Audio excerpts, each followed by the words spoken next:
So how's everybody doing? So this episode is at the request of a few followers that mentioned about could we please see a track plan and what are the turnouts, how many did you use, and a few other various requests that I'll just throw in uh, just to try to answer some of those questions. So let me begin then with, for those of you that maybe were wondering, when I started this layout several years ago, I knew I had this much space, 16 inches from the back wall to the window here. And I got it in writing, by the way. And then 10 feet down the wall. The actual layout footprint is 8 feet by 16 inches deep, but I added a 2-foot staging section at the end that I can show you a pic of.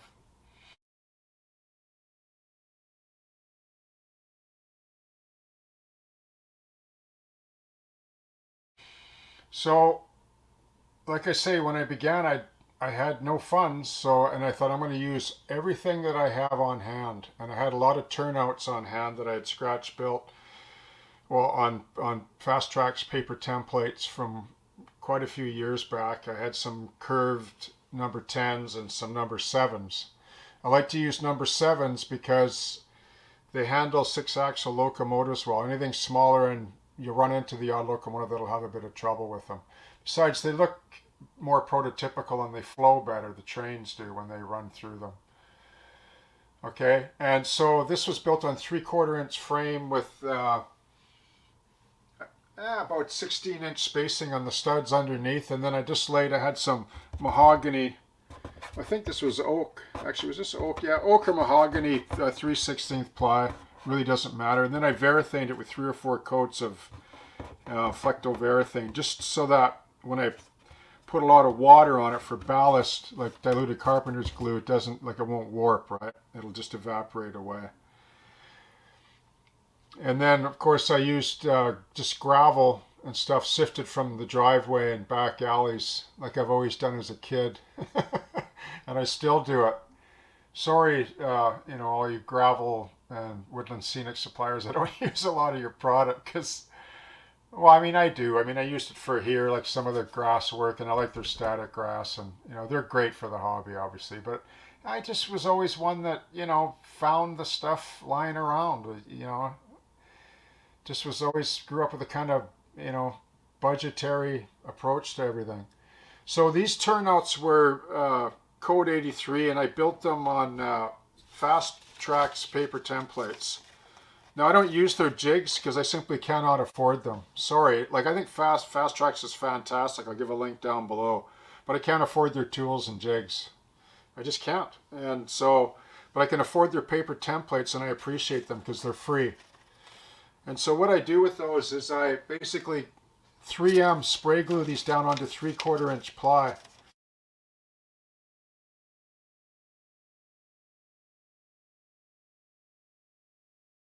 And then I CA super glue the PC boards, these gray areas here, right onto the paper plywood, right?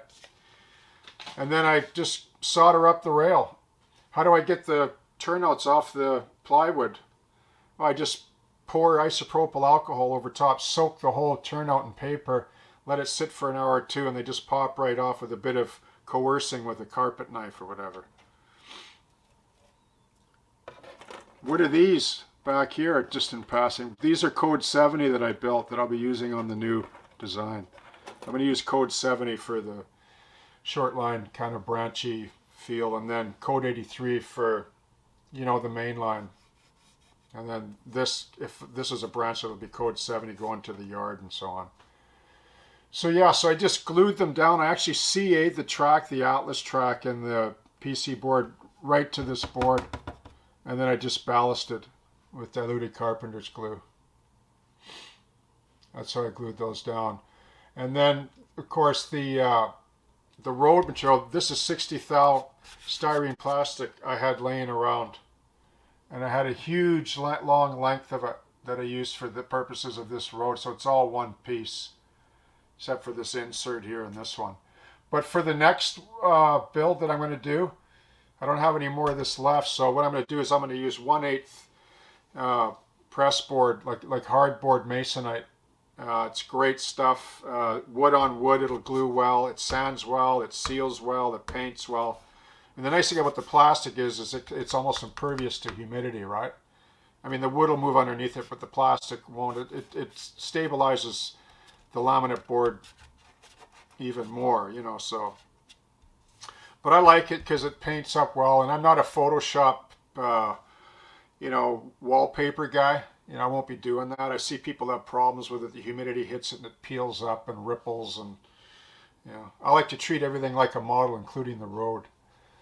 And that's actually, to paint this look, is just spray bomb gray with black overspray way up high, let it rain down a bit, and then I threw a thin isopropyl earth wash on top and did a bit of this staining with Vallejo watercolors, and then I masked off the lines and airbrushed those in. So these particular turnouts here are number 7s, and like I say, I don't like to use anything less than number 7s. I'm going to try to use all number 8s in the future, actually, for the Glover Road version 2.0. So I'll include a boomer style napkin design drawing near the end, a photo of it. When I find time to do PDFs down the road, I'll probably start including those, but right now I'm just really swamped with things as it is. Let me just in closing mention about the shadow box effect. I'll be using this. I'm totally sold on this. I mean, think of a theater, right? Like if you ever go to theater or a movie, I mean, what do you see, right? Or on the widescreen TV, or whatever, the bars, the black bars, right? Like think in terms of how you view a movie or a theater. This lighting here is just cheap shop lights I had. They're 8-foot long bulbs, 2 of them daylight. They're 12 inches high above track level. This track level is 54.5 inches high above the floor. This is 2.5 inches. This is 6 inches here. So it's about 18 inches from, the bottom here all the way to the top here, right? Okay. So it's just a shadow box, and I'm, like I say, that's the way the new one's going to be done as well. It's the best way, in my opinion, to view a shelf layout. Unless you see it live, you can't fully appreciate it. It just, what it does for the color and just the, all the detail on the locomotives and rolling stock and buildings, and it's like looking into a, like an aperture of another world.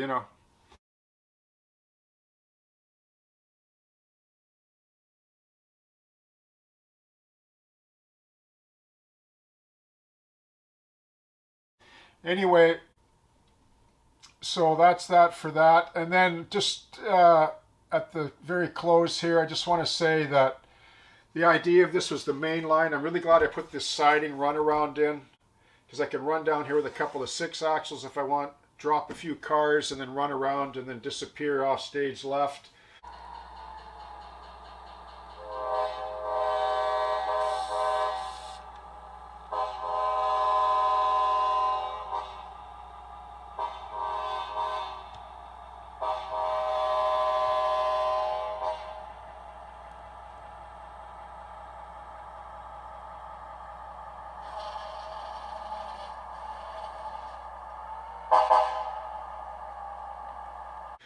Then there's this type of branch line interchange right here with its own kind of main, and then a turnout here to a stub to service this industry and the grain elevator, and then of course the staging fiddle yard down the far end there, where you can interchange cars out, or the actors, so to speak, for the next little scene you want to simulate. Or okay, so that's that for that, and I'll leave a few links down below to fast tracks, and later on, if I can get a PDF for the drawing, I will, but I'll leave a clip at the very end just so you can see. Maybe you can just take a screenshot of it or something. But anyway, thanks for tuning in, and I hope that you have a great day. See you soon.